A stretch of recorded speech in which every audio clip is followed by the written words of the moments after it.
So here's my automatic tool changing spindle off a Chinese CNC router. What happened was the wrong buttons got pushed and we dropped a tool while it was spinning at 24 grand. Now the spindle's seized. I can't find anything online about how to resolve this, so the only really way to find out is to get into it and find out how it works.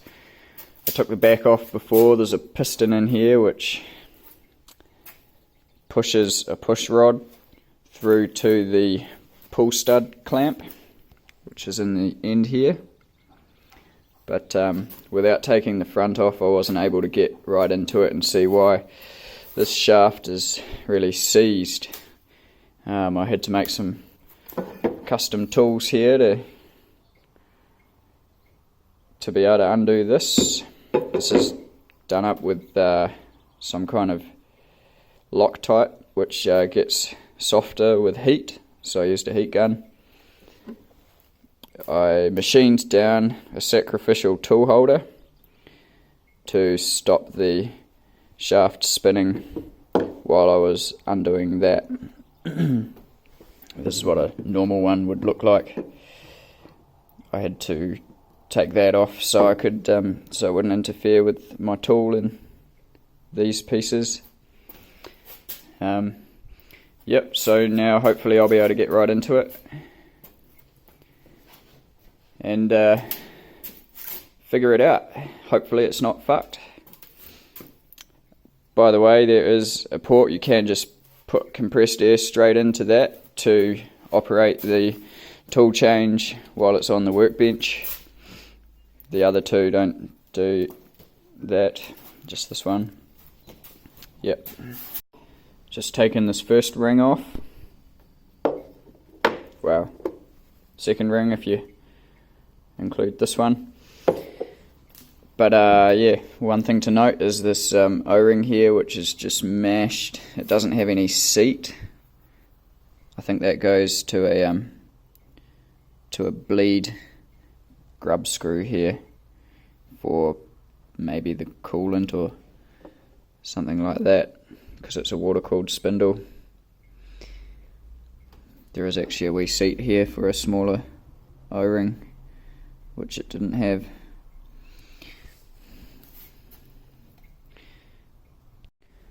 So we're on to the second segment from the front of the spindle now. It's hard to see, but there's a small line here. There's another plate. Now I've taken all the Allen keys out. It's not just coming off easily. There are some threaded, unused threaded holes on two of them. There's two of them, and I'm guessing that they are to wind a screw in to push the plate off, because the bearings will be a press fit. I know there's some screws on the back end of the spindle that will fit for that purpose, so I'll pull the back off now, and yeah. Right, I've just taken all the screws out of the back. They're a bit longer.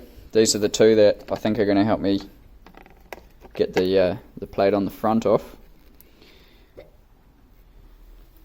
Right.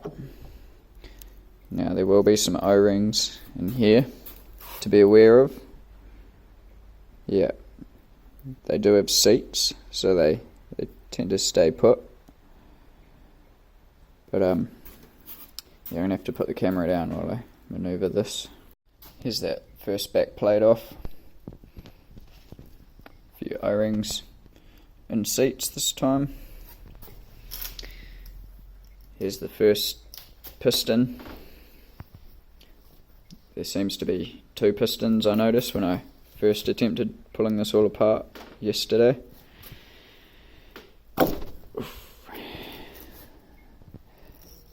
Now yesterday when I first pulled this apart, it didn't feel like this wanted to come off, but it was just in tight. It's just a nice fit. So yeah, this is a piston, which runs from compressed air.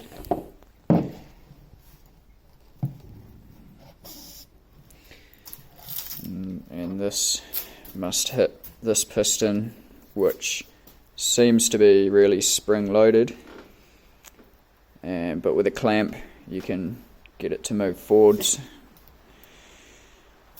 a little bit, probably as much as that depth. Well, this is as far as I've got so far. I wasn't able to get this back piece off, and I'm assuming it was because I didn't undo that nut. I think it's all holding the whole thing together from the front. So I had to go away and put the whole thing back together so I could use the air compressor to work the mechanism in here, just so that I could put my tool holder in, which I'd turned down to stop it from spinning, while I undid it with this. Yeah. So I've got these screws into these threaded holes now. These screws that I got off the back, and I reckon they're going to help me to separate this front disc, and probably maybe take that front bearing with it.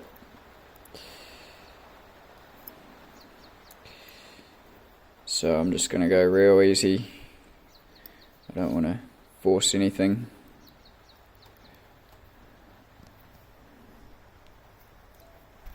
Yeah, so slowly winding these off. It's much faster and smoother with 2 Allen keys.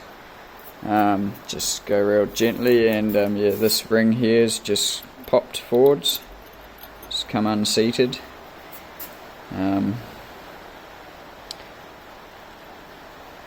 Yeah, I actually thought that was a bearing at first, but it's looks like some kind of dust cap for what's in there. Yeah, so I'll put that down there, my chain of events. So we're getting there.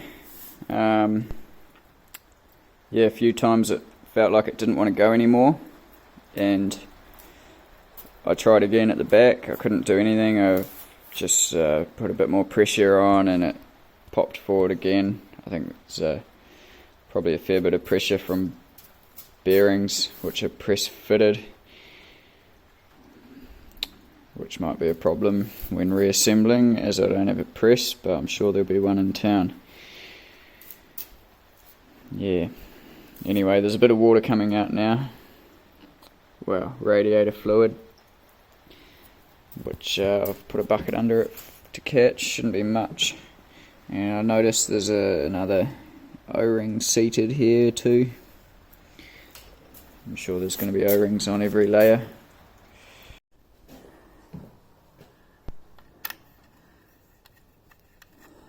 Those other bolts weren't long enough. I'm hoping these ones will be.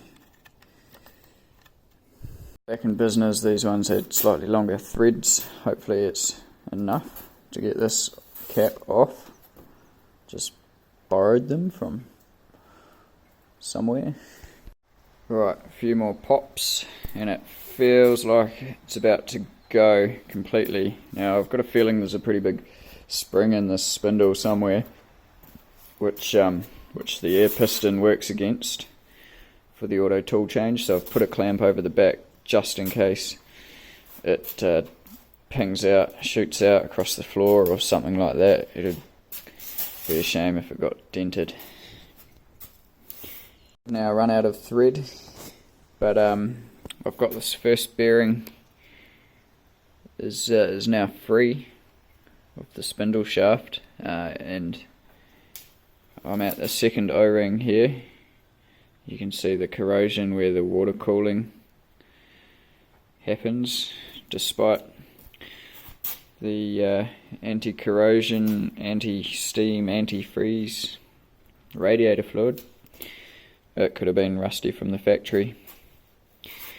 Yeah, but it does feel pretty loose now, so I might be able to pull the rest off by hand, I'm hoping, because I don't think I've got any longer threaded screws that size.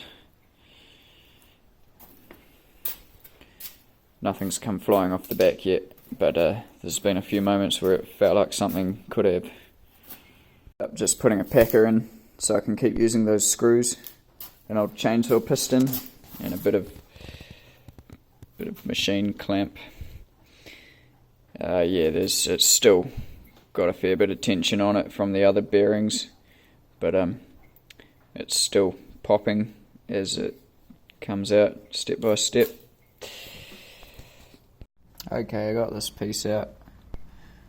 It had one normal bearing, a spacer, and then this seems to be part of a ceramic bearing, which surprises me that it easily left behind its inner race. Seems like it's not meant to take it with it, looking at the shape of it. So yeah, just spent half an hour finding my old little bearing puller, and hopefully I'll be able to get that inner race off and get that shaft out and see what's causing it to seize. So I've got the inner race off the shaft and returned it to where it goes. Hopefully it's all good when we go back together.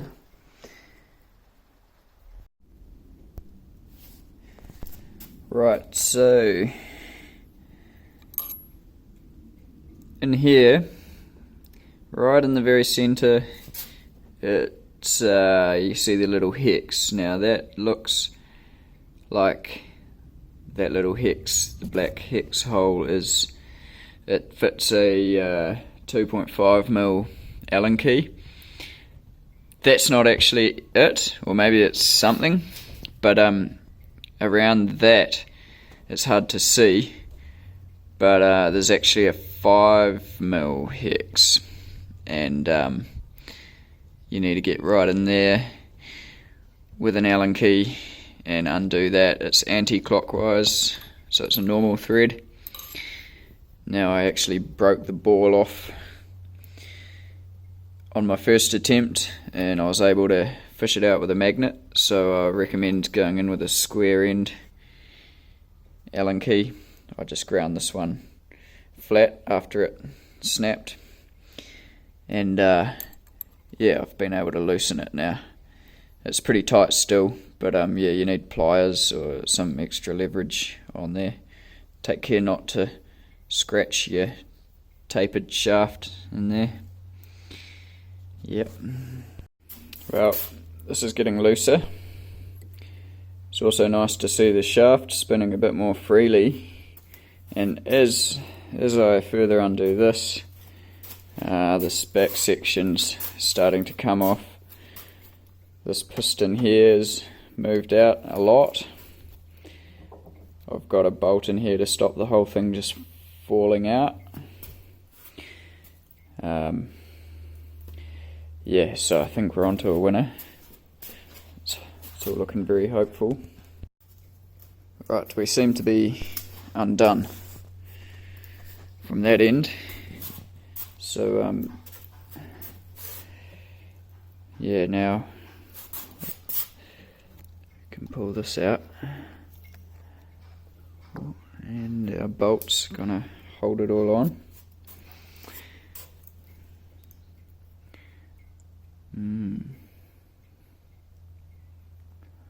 Right, I guess I'll go in there and investigate.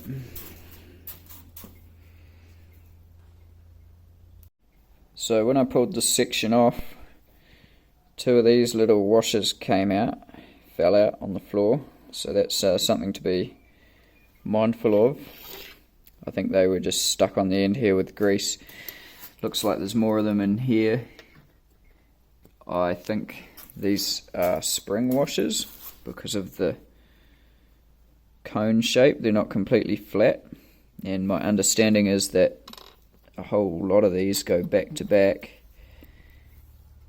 and they squish up flat. That makes a spring, something like that, if that makes sense to you. Yeah, it looks like there's probably a whole stack of them in there, and I think that's where my problem is with the shaft seizing, because I think it was spinning at 24 grand and then these got compressed and contacted the inside diameter of the tube they're in. But that's just my hypotheses at the moment. Little blue bolts in here, I think they are proximity sensors. They send a signal to the machine based on the position of this shaft here, whether the tool is in, the spindle is in released mode or clamped mode. So that's meant to let the machine know if it's had a successful tool change or not, based on where it is in the G-code program and the readout from the proximity sensors. Yeah, right, so we're just taking off this one now. I've just undone these bolts. There's bound to be some O-rings.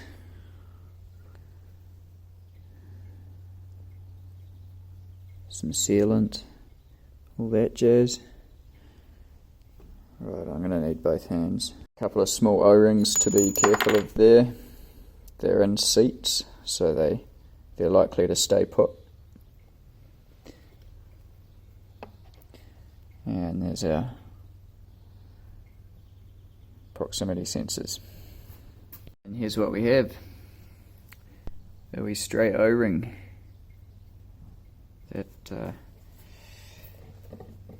think he's meant to be on there.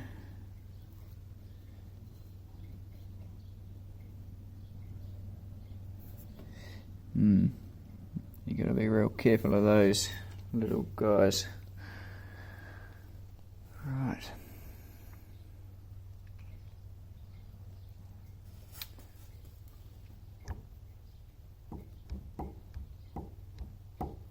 So that must be our push rod to go to the pull stud clamp. So here's more of those spring washers.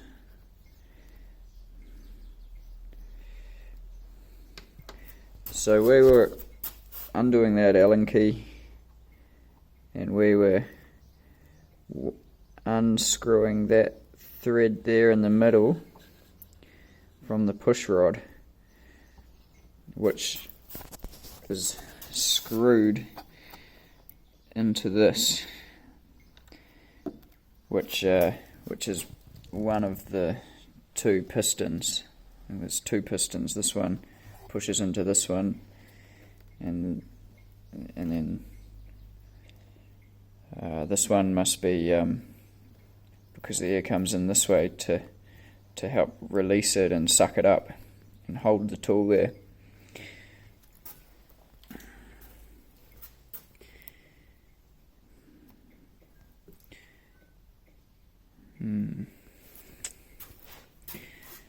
So anyway, what I'm doing now is I'm going to push that whole mechanism out, get all those spring washers out and have a look.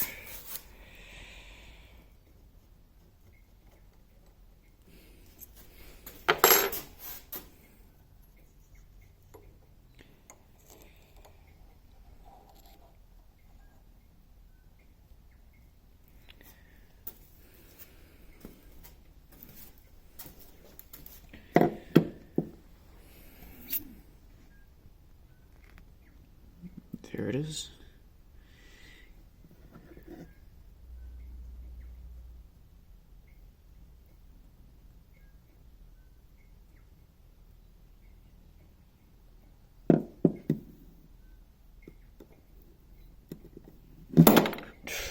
Nice and gentle.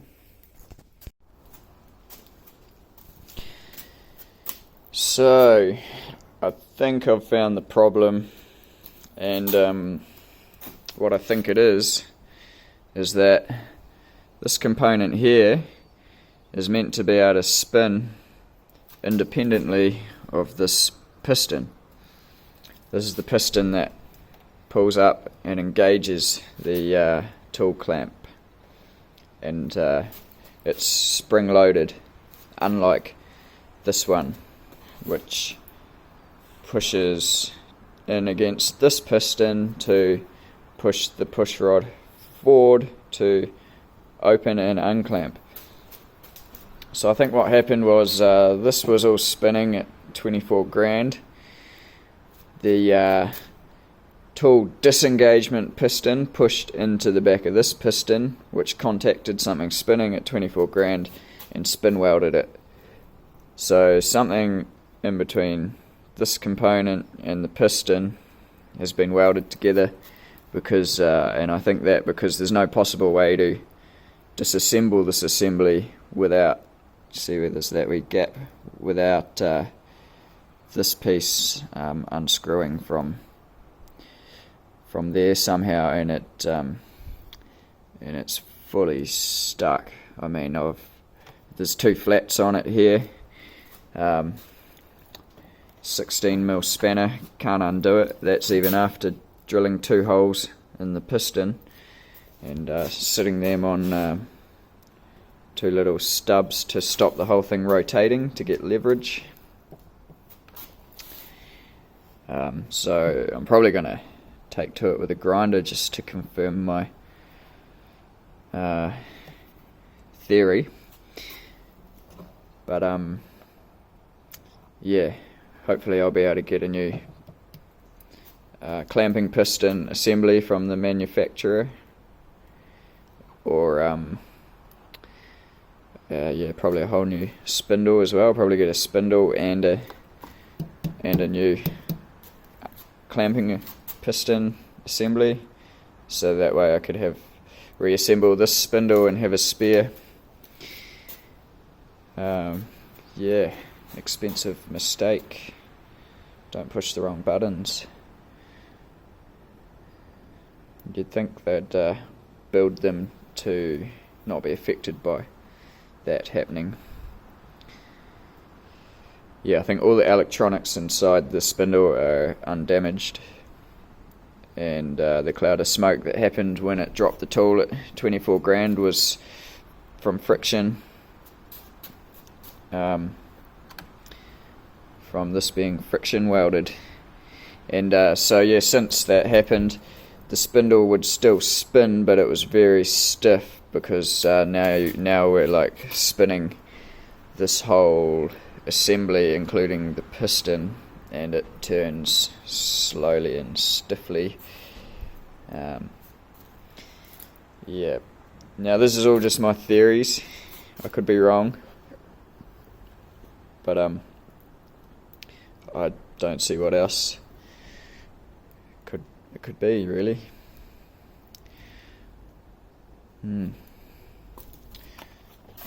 These are all the washers that make up the spring, the push rod spring. So yeah, they go in groups of 4, back to back and back to back. They're all slightly cone shaped, so they go down this whole rod, and they should be well greased, very well greased. I just want to make a note that that this is discoloured, not from my hypothesized spin weld event, but it's discoloured from me heating it, trying to break the join if there was like a Loctite or something in that thread, if it's a thread that I was trying to undo, which I was unable to undo, even with a lot of leverage and really locking that piston on these two stubs and really getting there with a spanner and extra leverage. The spanner, as you can see, ended up just rounding those flats off. So yeah, I backed off. That's after getting it blue hot, you know. So yeah, she's really seized on there somehow. Right, so I've just ground that off, and as suspected, we can see here that there were two separate components, maybe on a thread, maybe it's just a boss that spins inside a tube and is now welded. I don't know. From this cross section, I'm guessing it's a thread of some kind, but anyway, I'll find out soon, because now I'll be able to take this piston out now that this piece is cut off, and further diagnose. Just been further dissecting. I noticed this hole in the middle stops about 4 mils deep, and there's also a hole in this shaft somewhere.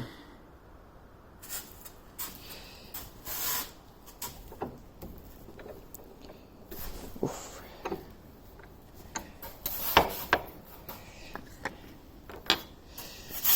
There it is.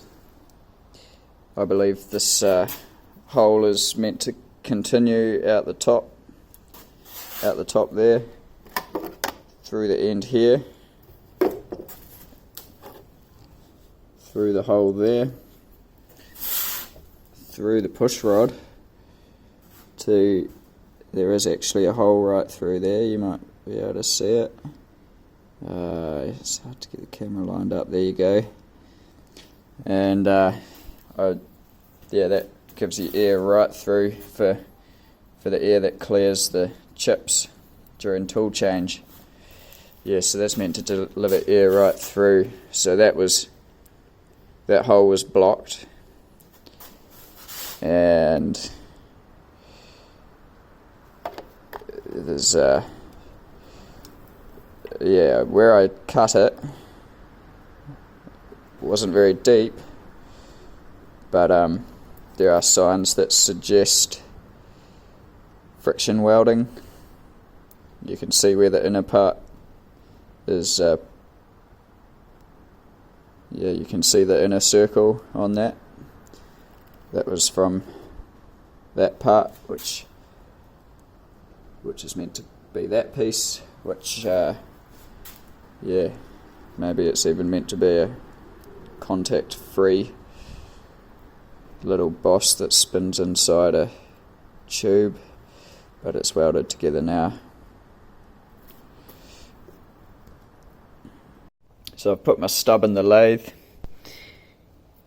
and I'm just skimming back to how deep the inner part protruded, and the first few skims were smooth and easy the whole way across, and now it's just the outside that's nice to cut, and I get to this inner bit, which is the diameter of the protruding rod, and it's much harder. It's either a different steel, or I'm at the layer of the friction weld. But yeah, that's confirming my theory. Anyway, so here I'm just trying to punch out that inner piece, mainly to find out if it is threaded or if it's just a rod sitting inside a tube that is not meant to have contact and now is spin welded. So yeah, if this comes out cleanly, which it looks like it's going to, then I know that it wasn't threaded in there and it was meant to just be sitting in there, and yeah, well, then I know why the spindle is seized. I still will have a seized spindle, well, a spindle needing a spare part.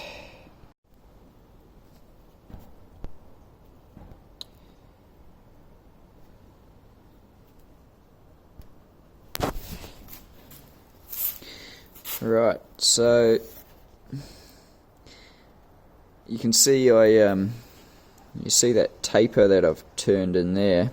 So I was really digging in there to see if it would just, if the inner piece would just separate, but it didn't.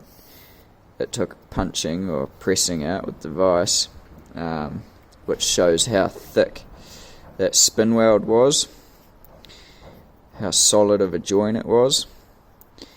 And I can see here by looking closely at this that it was not a threaded insert. It was just a little stub to help locate the end of the push rod in the end of the piston, and it's not meant to have contact. So this piece here was on the end of the piston like this, and this piece here, minus the screw, was on the end of this, and that would just sit in there, and the push rod would screw in the end here. So, but threaded in more, and that little boss, which is now attached to the screw, just spun round inside that, and it should only contact when the spindle's stopped. And the tube, the air hole, is meant to blow air right through that, and then in turn through the push rod.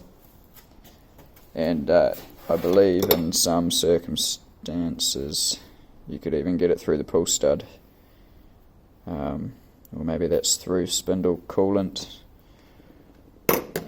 I think this is just for air, actually, just to clear chips during tool change.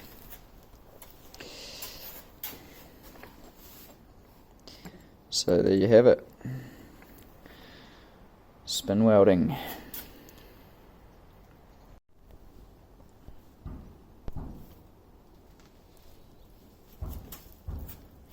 Right, so here's a bit of breakdown of how it all works. So here's your pull stud clamp. This is your push rod. These are your push rod spring washers. So this whole assembly here spins in the spindle, and while it's spinning, none of this contacts any of these pistons, these pneumatic pistons. These spring washers are pulling the push rod up, which is keeping the clamp in a tighter tube and holding on to the pull stud on your tool holder. And only when the spindle is stopped will this back piston push forwards, and it pushes into the back of this piston, which then pushes against these springs, and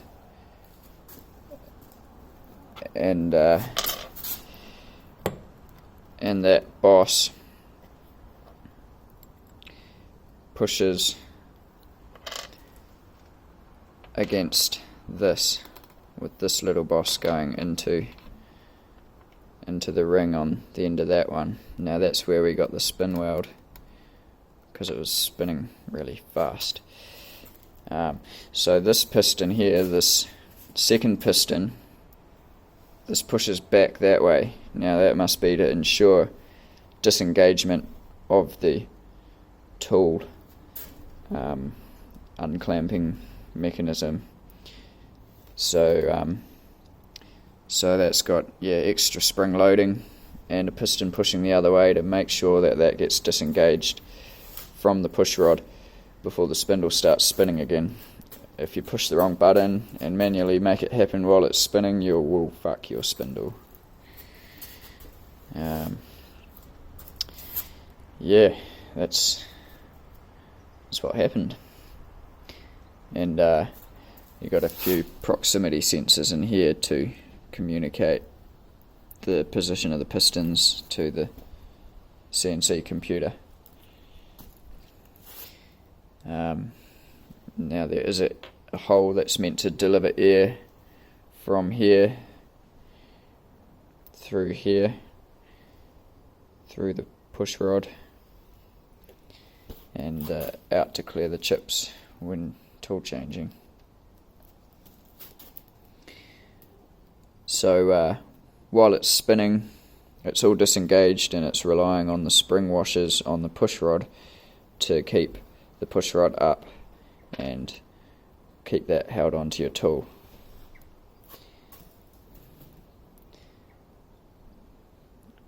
In my opinion, there should be some kind of a flat bearing here, so if it does engage while it's spinning, it won't weld. But there's not. Well, I hope that helps anyone who encounters the same issue I had and I couldn't find any information on the internet really about this spindle. I was just hypothesizing against all the other schematics on more popular spindles and trying to figure out where the issue could be on mine and how to get to it and how to find the spare part. And I think I'm going to have to get a whole new releasing piston assembly and push rod end. Now this end actually unscrews from the push rod. It's a separate piece. There's an O-ring here and that guides it through some grease in the end of the spindle here. Yeah.